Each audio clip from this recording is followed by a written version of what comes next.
Bien, bonjour. Nous avons la chance d'avoir dans le Centre de formation de connaissances et évolution le professeur Paul Hodges qui vient d'Australie. Bonjour. Est-ce que vous pouvez nous expliquer un petit peu votre parcours, qui est un parcours riche? Sure. I guess so. I started as a physiotherapist. J'ai commencé ma carrière en tant que physiothérapeute, kinésithérapeute, et ça fait plus de 25 ans que je travaille dans la recherche, un domaine qui rencontre la neurophysiologie et la biologie moléculaire.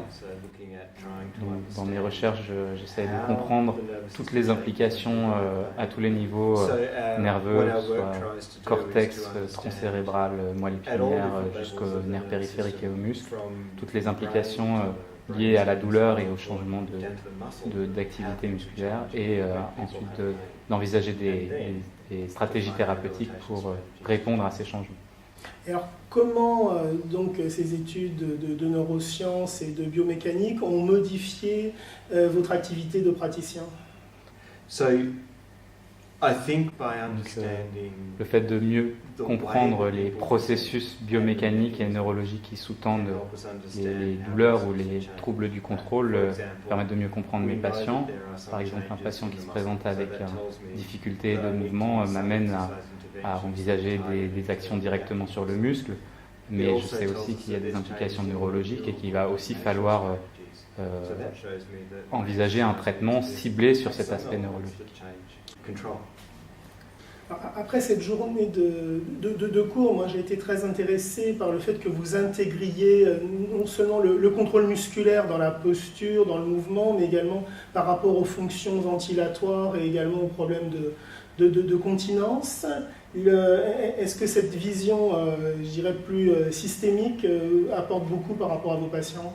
Absolutely, because I think unless we think about the person complètement, si on ne regarde pas le patient comme un tout, comme un ensemble holistique, mais qu'on se limite à observer la mobilité de ses lombaires ou de son bassin, on va faire progresser les choses dans une certaine direction jusqu'à rencontrer une barrière qu'on n'arrivera pas à dépasser parce qu'un problème respiratoire, un trouble de la continence ou autre chose modifie son comportement et la façon dont ces différents systèmes fonctionnent.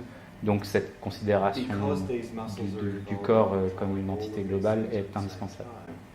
We need to think about the person as a whole.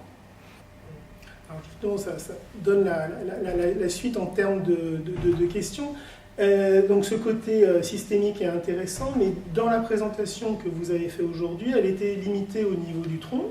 Donc, alors c'est vrai que pour les posturologues, on est un petit peu frustré parce qu'il manque la tête et puis les pieds. Est-ce que c'était un problème de manque de temps ou c'est un développement vers le futur?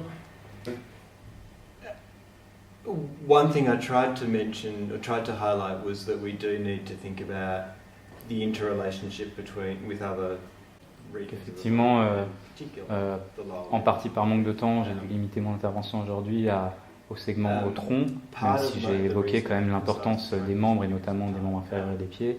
Maintenant, j'ai conscience de l'importance des membres inférieurs et des pieds sur ce segment du tronc, mais si on veut travailler correctement et spécifiquement sur le tronc, il faut prendre le temps de cibler les éléments importants.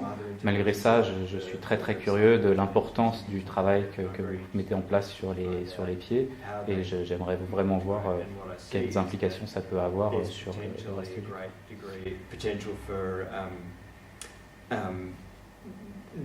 Combination of these strategies to really reinforce the complete recovery of people.